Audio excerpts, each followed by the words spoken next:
সবাইকে স্বাগত জানাচ্ছি বিডিভিউজে। আপনাদের সাথে আছি আমি সুস্মিতা দাস। ব্রিটিশ প্রধানমন্ত্রী উইনস্টন চার্চিল দ্বিতীয় বিশ্বযুদ্ধের পরপর বলেছিলেন, আমাদের বন্ধুত্ব স্থায়ী হয়ে টিকে থাকে না, শত্রুও স্থায়ী হয় না। দিন শেষে কেবল আমাদের স্বার্থগুলোই অটুট ও অক্ষুণ্ণ হয়ে টিকে থাকে। আন্তর্জাতিক রাজনীতিরও সার কথা এটি। চার্চিলের এই কথা আরও একবার সত্য প্রমাণ হলো সাম্প্রতিক সময়ে, যখন দীর্ঘ সময়ের বৈরিতা ভুলে তুরস্ক ও মিশর আবারও নিজেদের সম্পর্কে মেলবন্ধন রচনা করল। আলোচিত এই সম্পর্কের সম্ভাব্য প্রভাব নিয়ে বিশ্লেষণ থাকছে এবারের প্রতিবেদনে। মিশরের সাথে তুরস্কের টানাপোড়েন চলছে 11 বছর ধরেই।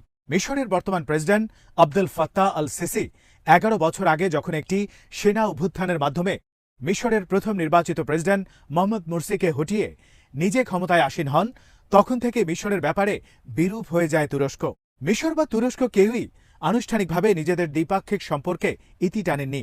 তবে নিঃসন্দেহে মিশরের ঘটনা প্রবাহের জেরে এই দুই দেশের সম্পর্ক ক্ষতিগ্রস্ত হয়েছে। তবে সরকারি পর্যায়ের সম্পর্কে কিছুটা অস্থিরতা থাকলেও দুই দেশের মধ্যে বাণিজ্য আগের মতোই অব্যাহত ছিল এবং ক্ষেত্র বিশেষে বাণিজ্যের পরিমাণ ও মাত্রা অনেকটাই বৃদ্ধি পেয়েছে। তুরস্কের বেসরকারি বিনিয়োগকারীদের অনেকগুলো শিল্প কারখানা মিশরে রয়েছে। এর বাইরে 6 অক্টোবর সিটিতে তুরস্কের একক মালিকানাধীন 70টি কারখানা রয়েছে। এই কারখানাগুলোতে বর্তমানে হাজার হাজার মিশরীয় শ্রমিক কাজ করছে এবং এসব গার্মেন্টস ও কারখানায় উৎপাদিত পণ্য মেড ইন ইজিপ্ট লেবেলযুক্ত হয়ে বিশ্বের অনেক দেশে রপ্তানি হচ্ছে। মিশরের মিডিয়াগুলোতে তুরস্কের প্রেসিডেন্ট রিসেপ তাইপ এরদোয়ানের বিরুদ্ধে অপপ্রচার ও ব্যক্তিগত পর্যায়ের নিষেধাজ্ঞার নিয়মিত প্রচার করলেও কার্যত উভয় দেশই এই ধরনের বিনিয়োগ অব্যাহত রাখতে এবং আরও বেশি উন্নয়ন করতে চায়। 2 বছর আগে দোহায় প্রথম আভাস মেলে যে তুরস্ক মিশর ক্রমাগতভাবে সমঝোতার দিকে এগুচ্ছে। এরপর থেকে মিশরের মিডিয়ায় এরদোয়ান বিরোধী অপপ্রচার ও উস্কানিমূলক মন্তব্য অনেকটা কমে আসতে শুরু করে। দোহা বৈঠকের 1 বছর পরে, অর্থাৎ গত বছর, দুই দেশ রাষ্ট্রদূত বিনিময় করে এবং আঙ্কারা ঘোষণা করে যে এটি কায়রোকে সশস্ত্র ড্রোনও সরবরাহ করবে। এরপর গত ফেব্রুয়ারিতে এরদোয়ান মিশর সফরে আসেন। এরপর থেকে মিশরীয় গণমাধ্যমে তুরস্ক ও এরদোয়ান বিরোধী অপপ্রচার সম্পূর্ণ বন্ধ হয়ে যায়। প্রেসিডেন্ট এরদোয়ানের ফেব্রুয়ারি সফরের প্রতিদান হিসেবেই মিশরীয় প্রেসিডেন্ট সিসিও গত সপ্তাহে তুরস্ক সফর করেন। মিশর এবং তুরস্কের মধ্যে সৌহার্দ্যপূর্ণ সম্পর্ক পুনরুদ্ধার হওয়ার কারণে মধ্যপ্রাচ্য কিছুটা হলেও স্থিতিশীলতার দিকে অগ্রসর হবে। গাজায় গণহত্যা এবং গাজা ও পশ্চিম তীরে ফিলিস্তিনিদের পদ্ধতিগতভাবে বাস্তুচ্যুত করার এই সময় মিশর ও তুরস্কের মাঝে ক্রমবর্ধমান এই সম্পর্ক অত্যন্ত তাৎপর্যপূর্ণ। কেননা মিশর ও তুরস্ক উভয় দেশেই ফিলিস্তিনের সাথে সরাসরি সংযুক্ত। মিশর সরাসরি ফিলিস্তিনের সাথে ভৌগোলিকভাবে সংযুক্ত, আর তুরস্ক ফিলিস্তিন ইস্যুতে অনেকদিন থেকেই গুরুত্বপূর্ণ স্টেক হোল্ডার হিসেবে দায়িত্ব পালন করছে। আর মধ্যপ্রাচ্যের রাজনীতিতে প্রভাবশালী হওয়ার কারণে মিশর ও তুরস্কের পক্ষে ইসরায়েলের চলমান গণহত্যার বিরুদ্ধে বাস্তব পদক্ষেপ গ্রহণ এবং সংশ্লিষ্ট মহলগুলোকে শক্তিশালী বার্তা পাঠানোর সুযোগ রয়েছে। তাছাড়া আঞ্চলিক ও আন্তর্জাতিক পর্যায়ে বড় ধরনের কৌশলগত পরিবর্তন এবং একটার পর একটা আঞ্চলিক ও কৌশলগত জোট তৈরির প্রেক্ষাপটে মিশর এবং তুর্কি উভয় তাদের জাতীয় নিরাপত্তা রক্ষার ক্ষেত্রে নানা ধরনের হুমকির সম্মুখীন হচ্ছে। একই সাথে ফিলিস্তিনিদের জন্য জায়নবাদীরা যত ধরনের হুমকি তৈরি করেছে সেগুলো মোকাবিলায়ও তুরস্ক ও মিশরের আগ্রহ রয়েছে।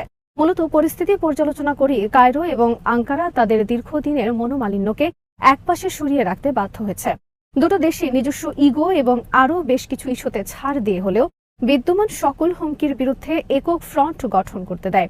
বিশেষ করে পূর্ব ভূমধ্যসাগরীয় গ্যাস চুক্তি এবং এই সংবেদনশীল অঞ্চলের দেশগুলির মধ্যে সামুদ্রিক ও স্থল সীমানা পুনর্নির্মাণের মতো স্পর্শকাতর বিষয়গুলো সুরাহা করার জন্য এই ধরনের ফ্রন্টের প্রয়োজনীয়তা রয়েছে।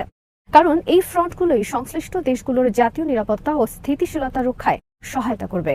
ইসলামী দেশগুলোর মধ্যে বিবাদ নিরসন হলে বা দূরত্ব ঘুচে গেলে প্রতিটি মুসলিমই স্বাভাবিকভাবেই সন্তুষ্ট বোধ করেন। কেননা মুসলিম দেশগুলো একত্রিত হলেই কেবল সার্বিকভাবে মুসলিম উম্মাহ এই অঞ্চলে আরোপিত সবগুলো চ্যালেঞ্জ মোকাবেলা করতে সক্ষম হবে এবং মুসলিমরাও চিহ্নিত শত্রুদের মোকাবেলা করার ক্ষমতা অর্জন করতে পারবে।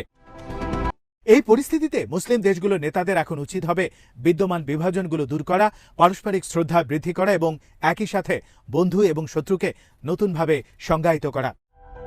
কেননা মুসলিম বিশ্বের নেতাদের অধিকাংশই ক্ষমতা লোভে আক্রান্ত হয়েছে।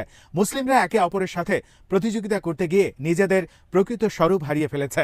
জনগণের গুরুত্ব মুসলিম শাসকদের ব্যক্তিগত স্বার্থের কাছে ম্লান হয়ে গিয়েছে, আর সে কারণে ইসলামের শত্রুরাও মুসলিমদেরকে হেয় করার সুযোগ পেয়েছে।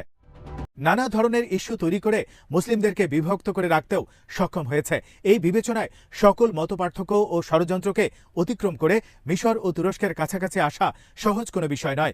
তাছাড়া মিশর ও তুরস্কের প্রেসিডেন্টদের মধ্যকার সাম্প্রতিক বৈঠক এবং দুই দেশে ধারাবাহিক সফর হুট করেও ঘটেনি, বরং এই দূরত্ব কমিয়ে আনার উদ্দেশ্যে বহু বছর ধরেই প্রস্তুতি চলছিল। দুই দেশের কর্মকর্তারা সফরের পরিকল্পনা নিয়েও লম্বা সময় নিয়ে কাজ করেছেন।